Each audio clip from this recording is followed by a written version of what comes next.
Halo anak-anakku, apa kabar? Kita jumpa lagi dalam pembelajaran biologi.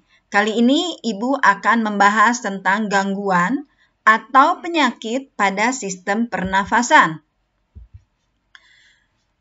Yang pertama adalah influenza. Influenza adalah penyakit infeksi virus pada saluran pernafasan seperti hidung, tenggorokan, bahkan paru-paru. Gejalanya bersin-bersin, sakit kepala, demam, hidung tersumbat, rasa sakit pada saluran pernafasan.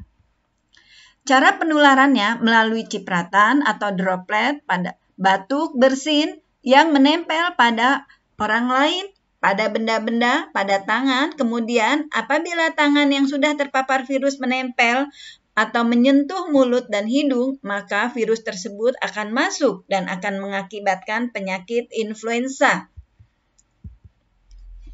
Cara pencegahan dan pengobatannya, yaitu dengan vaksinasi influenza, sering mencuci tangan, hindari penderita influenza, dan menjaga daya tahan tubuh agar tetap baik dengan makan makanan yang bergizi, istirahat yang cukup, olahraga teratur, konsumsi vitamin C, dan banyak minum air putih minimal 8 gelas per hari.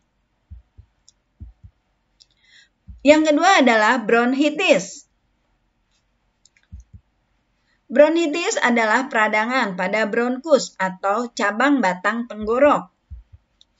Gejalanya batuk yang berlangsung selama 1 minggu atau lebih, sesak nafas, dan sakit tenggorokan. Penyebabnya bakteri dan virus.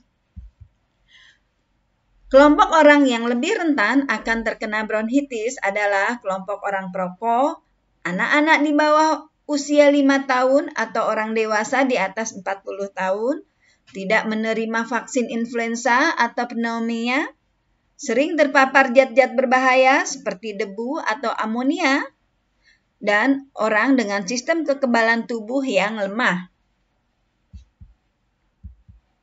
Sedangkan pencegahannya adalah menghindari rokok, menerima vaksin flu dan pneumonia, menjaga kebersihan dan selalu mencuci tangan setiap usai beraktivitas, dan mengenakan masker untuk menghindari paparan senyawa berbahaya. Berikutnya adalah TBC. TBC adalah penyakit paru-paru yang disebabkan karena infeksi bakteri Mycobacterium tuberculosis. Gejalanya batuk yang berlangsung lama, biasanya berdahak bahkan berdarah, demam, lemas, berat badan menurun, dan nyeri dada. Penularannya, penyakit ini ditularkan dari percikan ludah yang keluar dari penderita TBC ketika berbicara, batuk, atau bersin.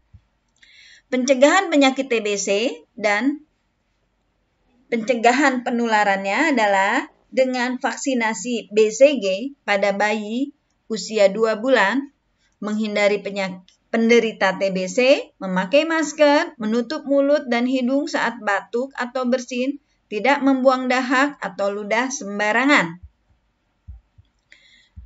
Asma adalah penyakit penyempitan saluran pernafasan yang bersifat sementara akibat hipersensitif terhadap rangsangan tertentu, misalnya debu, rambut, binatang, asap, udara dingin. Gejalanya sulit bernafas, nafas yang berbunyi atau bengek, dada terasa sesak. Asma merupakan jenis penyakit yang dapat dikendalikan dengan mengatur pola hidup sehat. Selain itu, sebaiknya perhatikan beberapa hal berikut, yaitu mengenali dan menghindari pemicu asma, mengikuti anjuran rencana penanganan asma dari dokter, melakukan langkah pengobatan yang tepat dengan mengenali penyebab serangan asma, menggunakan obat-obatan asma yang telah dianjurkan oleh dokter secara teratur, memonitor kondisi saluran nafas. Emfisema, coba kalian perhatikan gambar paru-paru orang yang sehat dan yang menderita emfisema.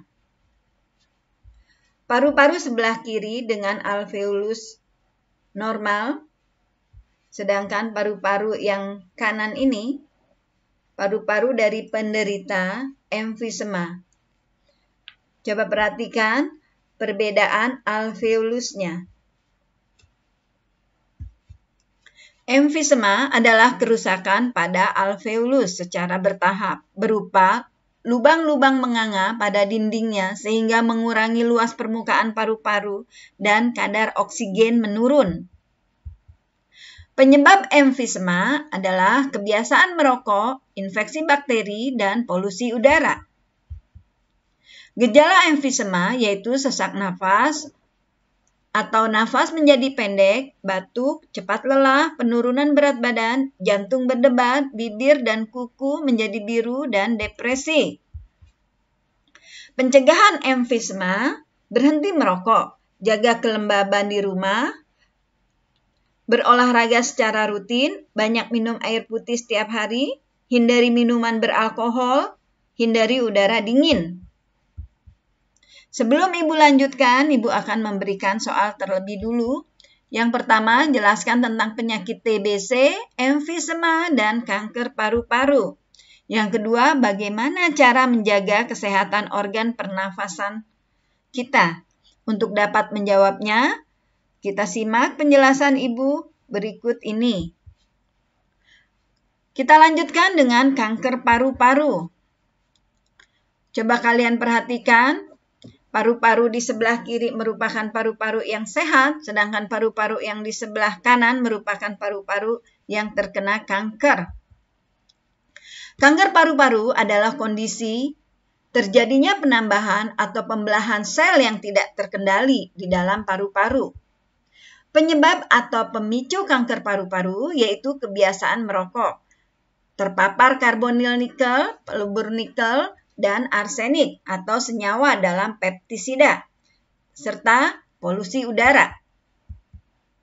Gejala kanker paru-paru yaitu ketidaknyamanan atau nyeri pada dada, batuk yang tidak hilang atau semakin memburuk dari waktu ke waktu, masalah pernafasan, mengi atau suara serak atau bengek, darah dalam dahak, lendir, batuk dari paru-paru, masalah dalam menelan, kehilangan selera makan, kehilangan berat badan tanpa alasan yang diketahui, merasa sangat lelah, peradangan atau sumbatan di paru-paru, pembengkakan atau pembesaran kelenjar getah bening dalam dada di daerah paru-paru. Cara pencegahan kanker paru-paru yaitu tidak merokok atau hindari rokok maupun asapnya. Bagaimana cara kita menjaga kesehatan organ pernafasan? Yang pertama dengan rutin berolahraga. Yang kedua dengan makan makanan yang bergizi. Yang ketiga, banyak minum air putih. Banyak minum air putih adalah salah satu cara menjaga organ pernafasan paling sederhana. Dengan banyak minum air, mukus atau lendir yang setiap harinya menumpuk di saluran pernafasan akan mudah larut sehingga tidak menyumbat maupun menimbulkan gejala gangguan pernafasan. Yang keempat, berhenti atau hindari merokok. Rajin cuci tangan. Yang keenam, mendapatkan vaksin, terutama vaksin influenza. Yang ketujuh, hindari dari polusi udara. Yang kedelapan, ciptakan lingkungan rumah yang asri dengan banyak tanaman sehingga oksigen menjadi kaya di dalam rumah tersebut dan ventilasi udara juga harus dibuat secara baik. Yang kesembilan, memeriksakan kesehatan pribadi secara berkala. Demikianlah penjelasan yang bisa Ibu berikan. Semoga bermanfaat. Assalamualaikum warahmatullahi wabarakatuh.